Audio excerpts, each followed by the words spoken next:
Assalamualaikum warahmatullahi wabarakatuh. Halo teman-teman semuanya, apa kabar? Semoga teman-teman masih dalam kondisi yang sehat ya.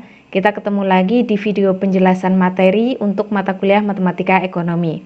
Sebelumnya saya ingin mengucapkan selamat Hari Raya Idul Fitri 1442 Hijriah. Minal aidin wal faidin, mohon maaf lahir dan batin. Nah, kita langsung masuk ke materi ya. Di pertemuan kali ini, pertemuan yang ke-14, kita akan membahas materi mengenai penerapan integral dalam bidang ekonomi. Nah, kira-kira materinya seperti apa? Kita langsung masuk ke slide berikutnya. Beberapa topik yang akan kita bahas di pertemuan kali ini yang merupakan penerapan atau aplikasi dari integral dalam bidang ekonomi, diantaranya adalah yang pertama fungsi biaya, yang kedua adalah fungsi penerimaan, yang ketiga itu fungsi utilitas, yang keempat fungsi produksi, dan yang kelima itu adalah fungsi konsumsi dan fungsi tabungan. Nah, sebelum kita membahas topik-topik ini, kita akan mereview lagi materi integral yang mungkin teman-teman sudah dapatkan di mata kuliah sebelumnya. Kita akan masuk mengenai integral tak tentu. Nah, di sini kita akan mereview materi mengenai integral tak tentu yang mungkin teman-teman sudah dapatkan di mata kuliah lain ya. Di contohnya itu di kalkulus 2 gitu. Karena di kalkulus 2 kan pasti membahas mengenai khusus tentang integral. Silakan teman-teman bisa review lagi materi mengenai integral tak tentu di mata kuliah kalkulus 2 yang sudah teman-teman dapatkan. Nah, di sini mengingat lagi bahwa integral itu merupakan operasi kebalikan dari turunan. Ya enggak? Biasanya kan disebutkan bahwa integral itu merupakan anti turunan. Gitu. Nah, di sini kalau misalkan kita ingin mengintegralkan suatu fungsi turunan f kecil x, jadi f kecil x itu merupakan turunan ya, fungsi turunan, maka artinya kita itu mencari integralnya atau anti turunannya. Yakni apa? Yakni adalah f besar x. Ini ya, jadi integral itu merupakan anti turunan di mana kedua operasi ini saling berkebalikan antara integral dan turunan atau diferensial. Nah, di sini saya tuliskan bentuk umum dari integral adalah ini ya. Integral fx dx itu merupakan f besar x plus k. Nah, ini. Nih ya, teman-teman pasti sudah hafal ya. Ini adalah simbol integral, kemudian ini adalah fungsinya. Dx ini merupakan diferensialnya. Nah, ini di mana K, ini saya sudah menuliskan ya, itu merupakan konstanta yang nilainya tak tentu. Kemudian fx dx itu merupakan diferensialnya teman-teman. Dari x ya, dari f besar x, di mana fx itu merupakan integrannya, kemudian dx ini merupakan diferensialnya. Nah, nanti f besar x plus k ini merupakan fungsi asli atau fungsi asalnya. Jadi f besar x plus k itu dianggap sebagai fungsi asalnya teman-teman, yang nanti kalau diturunkan maka akan diperoleh fungsi f kecil x gitu ya. Nah, selanjutnya f besar x ini merupakan integral partikular. Ini adalah definisi dari integral tak tentu. Silakan teman-teman bisa review lagi materi tentang integral tak tentu yang sudah teman-teman dapatkan. Nah, selanjutnya kita akan membahas mengenai kaidah-kaidah integrasi tak tentu. Ini ada beberapa kaidah ya. Yang pertama, formula pangkat. Jadi kalau misalkan kita memiliki suatu fungsi yang berpangkat, kemudian kita ingin mencari nilai integralnya, maka tinggal menggunakan formula ini yang di nomor 1 ya. Jadi x pangkat n plus 1 per n plus 1 ditambahkan dengan konstantanya. Nah, formula yang kedua kalau misalkan kita ingin mengintegralkan bentuk seper x-nya. Ternyata hasil integralnya itu adalah ln x gitu ya, ditambahkan konstanta seperti biasa. Kemudian yang ketiga, kalau misalkan kita memiliki fungsi yang eksponensial, ini ternyata kalau diintegralkan masih tetap dirinya sendiri. Ini ya, ditambahkan dengan k. Berbeda kalau misalkan ini adalah e pangkat u, di mana u adalah fungsi fx, nanti kita bisa menggunakan teknik pengintegralan, mungkin bisa menggunakan substitusi maupun parsial gitu ya. Ini. Kemudian formula yang keempat itu penjumlahan. Jadi kalau misalkan kita memiliki dua fungsi fx dan gx, kemudian kita ingin mengintegralkan keduanya, itu ternyata kita bisa mengintegralkan masing-masing dulu. Nah, ini ya, jadi integral fx-nya dulu baru dijumlahkan dengan integral dari gx-nya gitu. Ini ya, ini untuk formula penjumlahan. Kemudian untuk formula perkalian, jadi kalau misalkan kita memiliki fungsi fx kemudian dikalikan dengan n, di mana n itu adalah suatu konstanta ya teman-teman ya, atau koefisien suatu bilangan, maka ternyata n-nya bisa kita keluarkan ke depan. Jadi hanya mengalihkan gitu ya, mengalihkan dari integral fungsi fx-nya. Gitu. Itu untuk formula perkalian. Nah, selanjutnya adalah formula substitusi. Ini ya. Nah, ini adalah formula substitusi di mana substitusi ini merupakan salah satu teknik dalam pengintegralan. Jelas ya, saya hanya membahas tentang itu teman-teman. Silakan teman-teman bisa baca lagi materi yang sudah teman-teman dapatkan mengenai integral tak tentu. Nah, mengingat lagi bahwa integral tak tentu berarti biasanya itu nilai integralnya itu tidak terbatas ya. Ini ya, nggak ada batasnya gitu. Nanti bisa membedakan antara integral tak tentu dengan yang tentu. Nanti kita akan membahas integral tentu itu di pertemuan berikutnya. Sudah jelas ya tentang review materi mengenai integral tak tentu gitu. Kita akan masuk ke topik yang pertama, yakni mengenai fungsi biaya. Nah, ini kita masuk ke pendahuluan dulu. Kita akan menghubungkan kenapa kita menggunakan integral dalam bidang ekonomi. Nah, ini di sini saya tuliskan ya bahwa pendekatan integral tak tentu itu bisa diterapkan dalam mencari persamaan fungsi total dari suatu variabel ekonomi apabila persamaan fungsi marginalnya itu diketahui. Di pembahasan materi sebelumnya kita akan membahas mengenai fungsi biaya, fungsi penerimaan, fungsi konsumsi dan sebagainya. Itu kan ada fungsi totalnya, ada fungsi marginalnya, ada fungsi rata-ratanya ya teman-teman ya. Dimana kemarin kan kita membahas mengenai aplikasi turunan dalam bidang ekonomi, ternyata fungsi marginal itu merupakan fungsi turunan dari fungsi totalnya gitu. Nah, maka di sini kita balik. Jadi kalau misalkan kita memiliki fungsi marginalnya, apakah kita bisa mencari fungsi totalnya? Ternyata bisa. Dengan apa? Yakni dengan integral gitu. Jelas ya. Nah, selanjutnya, di sini sudah saya tuliskan juga bahwa fungsi marginal itu pada dasarnya merupakan turunan dari fungsi totalnya. Sehingga dengan proses sebaliknya, yakni integrasi, itu bisa dicari fungsi asal dari fungsi turunan tersebut atau fungsi totalnya. Nah, ini ya. Sudah jelas ya, berarti kenapa kita bisa menggunakan integral dalam bidang ekonomi. Nah, kita akan masuk ke materi pertama, yakni tentang fungsi biaya. Di materi mengenai fungsi biaya ini sebenarnya kita juga mereview lagi materi yang sudah kita bahas di pertemuan-pertemuan sebelumnya teman-teman. Mengulang lagi, mengingat lagi ya, kita kan sudah belajar mengenai biaya total, fungsi biaya total, di mana biaya total itu kan disimbolkan dengan C ya teman-teman ya. Nih, C atau cost. Ini karena total biasanya itu disebut sebagai total cost. Itu merupakan fungsi dari Q. Q itu adalah quantity, yakni yang menyatakan barang yang diproduksi atau barang yang terjual. Gitu ya. Nah, kemudian kita juga belajar mengenai biaya marginal. Kita di pertemuan kemarin mengenai aplikasi turunan dalam bidang ekonomi, kita juga membahas mengenai biaya marginal ya. Di mana biaya marginal itu kan bisa kita peroleh dengan menurunkan fungsi dari biaya totalnya. Nah, ini. Jadi marginal cost itu merupakan turunan pertama dari fungsi biaya totalnya. Ini ya, bisa disimbolkan dengan C aksen atau DC per DQ atau F aksen Q. Sama saja ya, ini menyatakan bahwa marginal cost itu merupakan turunan pertama dari biaya totalnya atau total cost-nya. Jelas ya? Nah, selanjutnya, apa hubungan antara biaya total dan biaya marginal untuk pembahasan di pertemuan kali ini? Nah, di sini kalau misalkan yang kita miliki itu adalah biaya marginalnya, padahal kita ingin menghitung atau menentukan besarnya biaya total, maka kita bisa menggunakan atau mengaplikasikan integral untuk mencari biaya total, yakni ini ya, di mana biaya total ini bisa kita peroleh dari integral biaya marginalnya terhadap kuantitinya.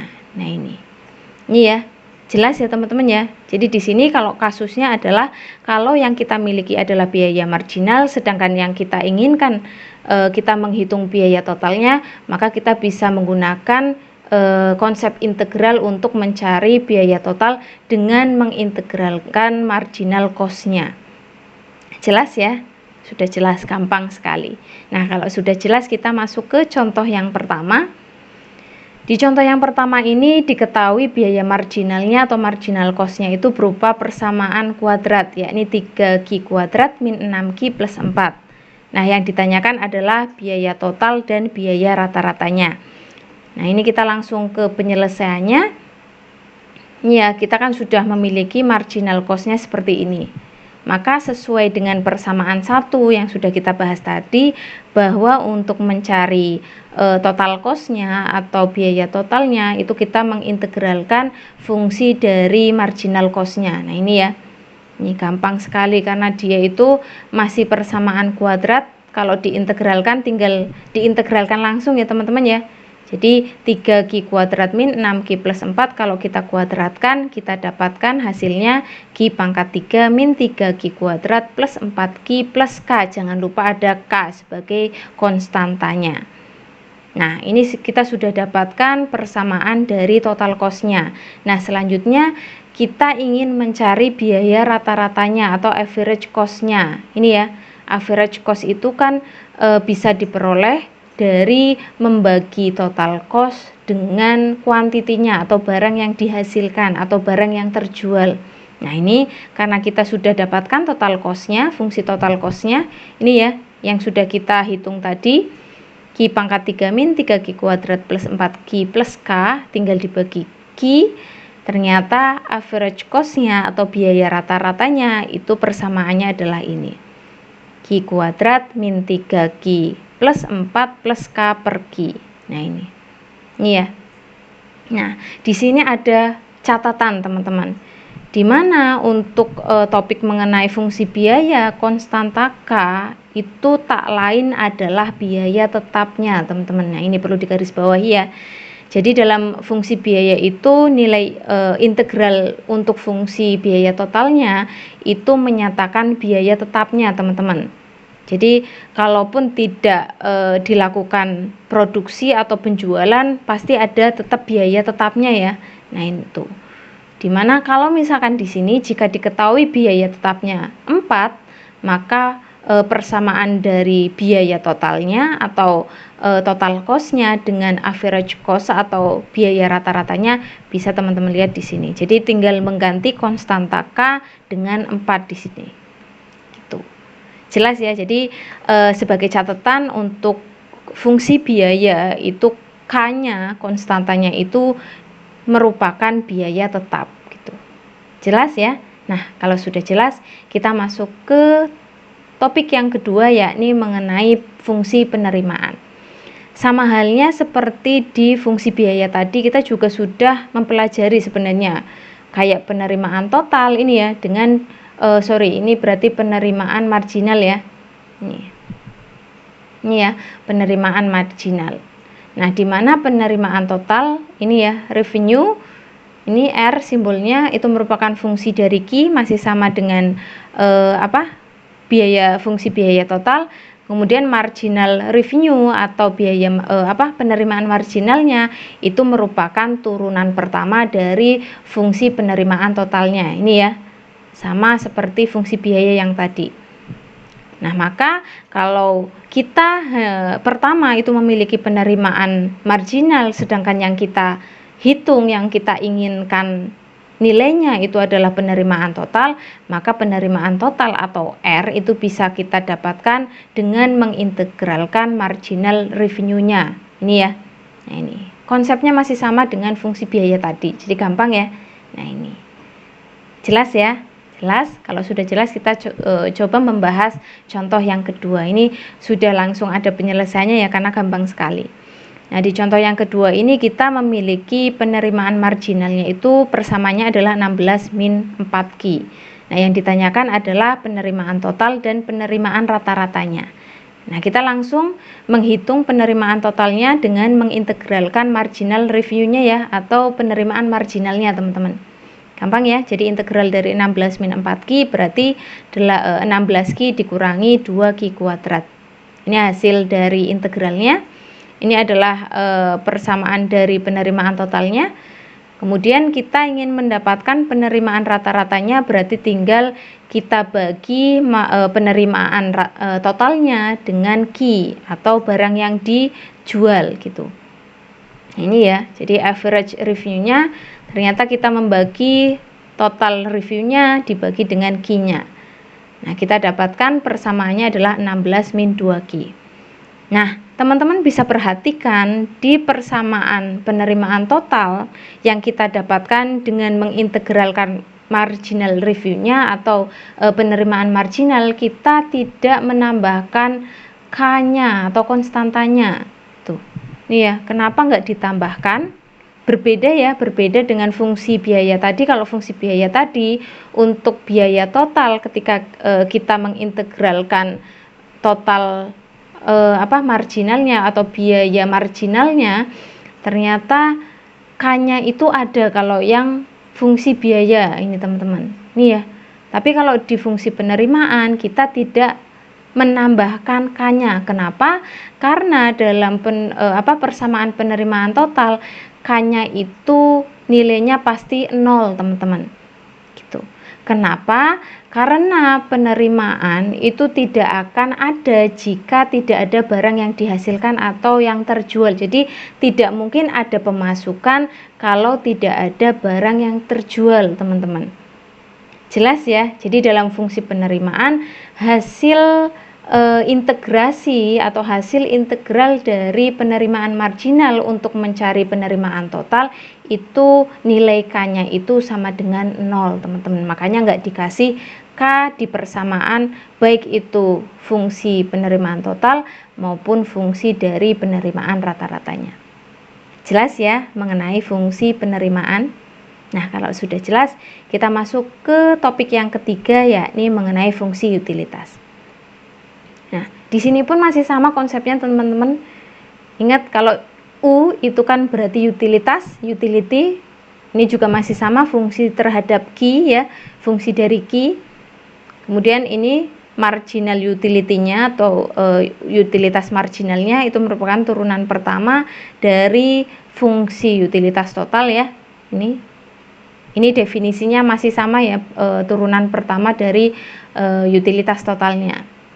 Nah, selanjutnya sama seperti di fungsi biaya maupun fungsi penerimaan. Jadi kalau misalkan kita memiliki fungsi utilitas marginal, kemudian kita ingin mencari utilitas totalnya, maka kita mengintegralkan fungsi dari marginal utility-nya. Nah, ini gampang ya teman-teman ya. Nah, aplikasinya seperti apa? Kita langsung bahas contoh yang ketiga ini. Ini sama ya. Di contoh yang ketiga ini diketahui marginal utility-nya atau utilitas marginalnya adalah 90 min 10Q. Yang ditanyakan adalah utilitas totalnya. Nah, dengan menggunakan integral, maka kita bisa ini utilitas ya teman-teman ya. Maka kita bisa mencari utilitas totalnya dengan mengintegralkan utilitas marginalnya, yakni 90 min 10Q. Kita integralkan kan berarti hasilnya 90Q min 5Q kuadrat. Ini ya. Nah, ini ada catatan juga teman-teman, sama halnya dengan fungsi penerimaan. Di fungsi utilitas pun hasil integral untuk mendapatkan utilitas totalnya itu tidak ada K-nya, teman-teman. Ini atau K-nya nggak ditulis. Kenapa? Karena konstanta yang ada di fungsi utilitas total itu juga nilainya 0, teman-teman. Nah, hal itu terjadi karena sama seperti di fungsi penerimaan ya, bahwa di utilitas pun menyatakan bahwa kalau misalkan si konsumen tersebut tidak mengkonsumsi barang, otomatis nilai utilitasnya nggak ada gitu ya. Jadi ini ya, tidak akan ada kepuasan atau utilitas yang diperoleh ketika seseorang itu tidak mengkonsumsi suatu barang. Jadi kalau misalkan orang tersebut mengkonsumsi barang, otomatis ada nilai kepuasannya. Tetapi kalau misalkan dia tidak mengkonsumsi barang, otomatis tidak ada nilai kepuasannya. Jelas ya? Nah, itu tentang fungsi utilitas. Tuh. Udah jelas ya, gampang. Nah, kalau sudah jelas kita masuk ke fungsi produksi. Di fungsi produksi pun konsepnya masih sama teman-teman, dengan fungsi biaya, fungsi penerimaan, fungsi utilitas yang sudah kita bahas tadi gitu ya. Jadi kita kan di pertemuan kemarin juga sudah membahas mengenai produk total gitu ya, dimana produk total itu disimbolkan dengan P. Ini kan merupakan fungsi dari IK ini ya. IK itu merupakan masukannya atau barang yang akan modalnya gitu, masukannya. Kemudian P itu adalah keluarannya. Nah, kita juga mengenal produk marginal, di mana produk marginal itu disimbolkan dengan ini ya, MP atau marginal product, yang merupakan turunan dari ini berarti turunan dari P ya, turunan dari produk totalnya atau ini ya. Jadi yang marginal otomatis merupakan turunan pertama dari yang totalnya gitu. Jelas ya. Nah, selanjutnya kalau misalkan kita ingin menentukan produk total, di mana yang diketahui adalah produk marginalnya, kita tinggal mengintegralkan saja marginal produknya atau produk marginalnya untuk mencari produk totalnya. Gitu. Jelas ya teman-teman ya, gampang, masih sama. Kita akan membahas contoh yang keempat sebagai aplikasi dari topik mengenai fungsi produksi. Nah, di contoh soal yang keempat ini diketahui produk marginalnya merupakan persamaan kuadrat, yakni 18x min 3x kuadrat. Nah, di sini kita disuruh mencari produk totalnya dan produk rata-ratanya. Nah, kita langsung masuk. Yang pertama kita nyari produk totalnya, yakni dengan mengintegralkan produk marginalnya ya teman-teman ya. Nah, ini. Jadi integral dari 18x min 3x kuadrat kan berarti 9x kuadrat min x pangkat 3. Nah, ini ya. Ini. Kemudian kalau kita ingin menentukan produk rata-ratanya atau average produknya, ini tinggal membagi produk totalnya dengan x-nya atau masukannya. Ini ya. Jadi kita punya P-nya adalah 9x kuadrat min x pangkat 3 dibagi x, berarti kita peroleh produk rata-ratanya adalah 9x min x kuadrat. Ini ya. Nah, di sini sama halnya dengan fungsi penerimaan, fungsi utilitas ya. Di fungsi produksi pun sama, di mana nilai hasil integral dari produk totalnya itu kita tidak menuliskan K-nya. Kenapa? Karena di sini pun K-nya bernilai 0, teman-teman. Di mana hal itu dikarenakan tidak akan ada barang atau tidak akan ada produksi yang dihasilkan jika tidak ada masukan. Itu ya, atau tidak ada barang yang diolah. Itu ya. Nah, ini. Jadi kalau misalkan seorang produsen, dia tidak akan membuat sesuatu kalau dia tidak memiliki sesuatu. Gitu. Jelas ya? Itu. Jadi yang hanya ada konstantanya yang dimasukkan ke hasil integralnya untuk biaya totalnya itu hanya di fungsi biaya saja. Itu. Perhatikan ya teman-teman ya. Silakan pelajari lagi.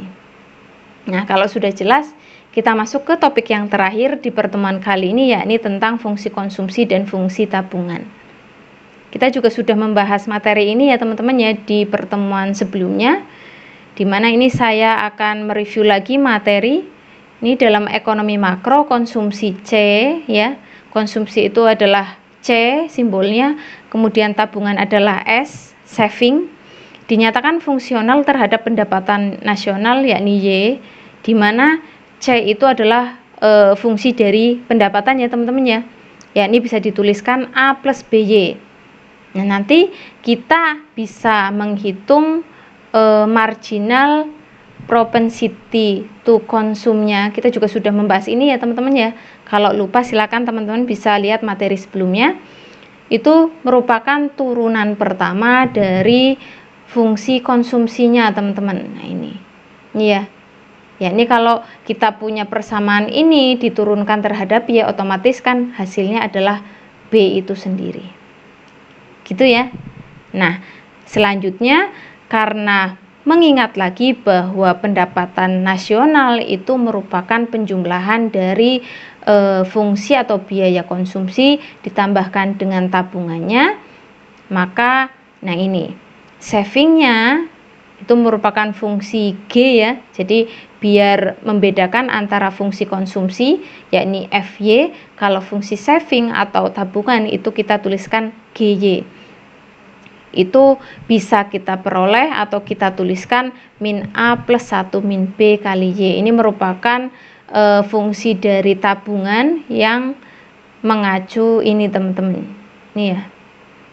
Nah, selanjutnya kalau kita sudah dapatkan fungsi dari tabungannya, kita juga bisa menghitung marginal propensity to save atau MPS-nya yang merupakan turunan pertama dari fungsi konsumsinya. Nah, kalau kita punya persamaan seperti ini, kita turunkan fungsi terhadap Y ini ya, maka kan kita dapatkan 1 min B-nya. Nah, ini ya. Gitu. Jelas ya? Nah, itu hubungan antara fungsi konsumsi dan fungsi tabungannya. Nah, selanjutnya ternyata berdasarkan kaidah integrasi, konsumsi dan tabungan masing-masing itu merupakan integral dari marginal propensity to consume maupun marginal propensity to save. Jadi perhatikan ya, ini S itu ini ternyata MPS-nya turunan pertamanya. Sama aja dengan fungsi konsumsi C, kemudian MPC-nya itu C aksen. Nah, nanti otomatis kalau kita hanya memiliki MPC maupun MPS, kalau yang kita inginkan adalah fungsi konsumsi C-nya maupun fungsi S-nya atau tabungannya, kita bisa mengintegralkan marginal propensity to consume untuk cari fungsi konsumsinya ya, atau kita mengintegralkan marginal propensity to save untuk mencari fungsi tabungannya atau fungsi savingnya. Nah, ini hasilnya ya, dimana hasilnya untuk yang konsumsi, fungsi konsumsi itu adalah FY ditambahkan K. Nah, nanti K-nya itu nilainya A ya, jadi suatu bilangan itu positif, sedangkan untuk fungsi savingnya atau fungsi tabungannya itu hasil integralnya adalah GY plus K. Nah, nanti K-nya itu nilainya negatif. Nah, ini ya. Nah, di mana di sini mengingat lagi konstanta K pada fungsi baik itu konsumsi maupun saving atau tabungan itu masing-masing merupakan autonomous consumption. Kalau di konsumsi itu kan kita mengenal C ya. C, sedangkan untuk yang saving atau tabungan kita mengenal autonomous saving atau kita tulis sebagai S gitu.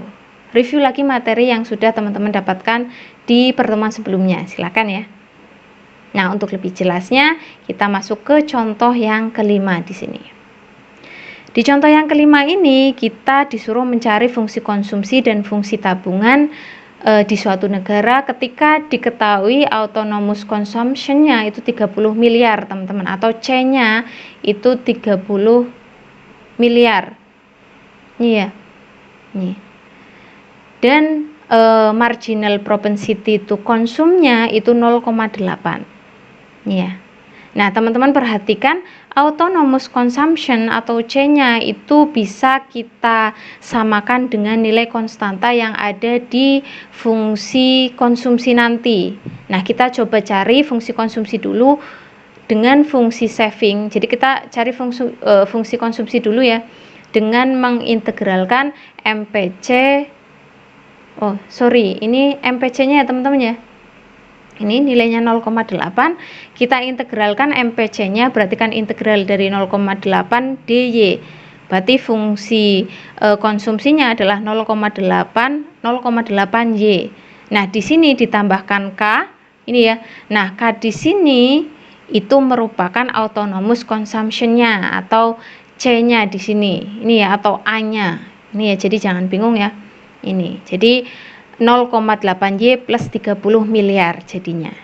Jelas ya? Nah, selanjutnya kita bisa menentukan fungsi savingnya atau fungsi tabungannya dengan mengintegralkan marginal propensity to save-nya. Nah, MPS-nya ingat ya bahwa MPS ditambahkan dengan MPC itu nilainya harus 1. Materi yang sudah kita bahas di pertemuan sebelumnya. Silakan teman-teman bisa buka lagi.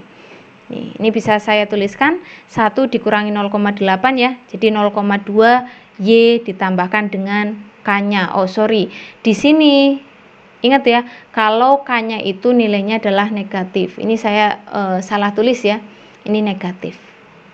Ini bisa teman-teman cari dengan persamaan ini, atau bisa teman-teman cari dengan persamaan ini. Ingat lagi, pendapatan nasional itu sama dengan saving ditambahkan dengan konsumsinya. Nah, maka savingnya itu kan bisa diperoleh dari pendapatan nasional dikurangi dengan konsumsinya ya.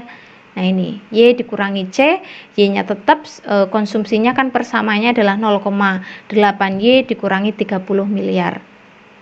Nih. Maka diperoleh Y-nya itu, ini harusnya plus ya. Salah tulis lagi. Maka ini Y dikurangi 0,8 Y berarti kan 0,2 Y. Nah, ini min kalikan plus berarti kan min 30 miliar. Jelas ya? Nah, ini silakan teman-teman baca lagi materinya. Ini ada beberapa, malah banyak ya kesalahan tulis. Nanti saya coba perbaiki, saya edit, nanti saya share ke teman-teman yang sudah benar. Tapi ini teman-teman insya Allah mudeng ya, paham, karena memang materinya gampang. Nah, kalau sudah jelas, kita sudah membahas 5 topik yang merupakan aplikasi atau penerapan integral tak tentu dalam bidang ekonomi ya. Ini silakan pelajari lagi. Nah, kalau sudah jelas, ini ada 4 soal latihan, silakan teman-teman bisa diskusikan, kemudian kerjakan dengan teman satu kelompoknya di waktu sekarang. Jadi di pertemuan ini langsung ya, silakan teman-teman kerjakan. Nanti kalau sudah dapatkan hasilnya, silakan teman-teman bisa share di WhatsApp grup, nanti kita cek bareng-bareng gitu ya. Silakan teman-teman kerjakan. Nanti kalau misalkan ada yang belum jelas mengenai baik itu materi, contoh soal maupun soal latihan, teman-teman bisa tanyakan langsung ke WhatsApp grup. Gitu aja ya untuk materi hari ini, yakni tentang penerapan integral tak tentu dalam bidang ekonomi. Saya cukupkan. Semoga materi yang sudah saya sampaikan sekarang itu bermanfaat untuk teman-teman semuanya. Saya akhiri, wassalamualaikum warahmatullahi wabarakatuh.